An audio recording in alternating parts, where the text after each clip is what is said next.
Hi, I'm Zoe. I'm a marketing manager at K18.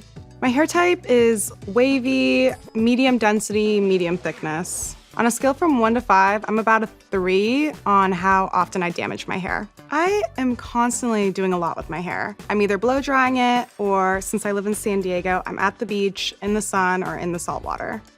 I use the whole K18 regimen. I use the pH shampoo because I have a sensitive scalp and it does really well for me.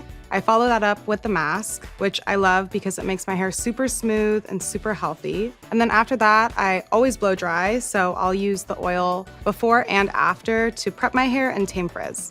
I feel like now I can heat style my hair as much as I want. Before, when I would try and problem solve, I would be nervous that I'd be causing more of that issue. But now I can just apply the heat and feel confident that my hair is still gonna look good and be healthy.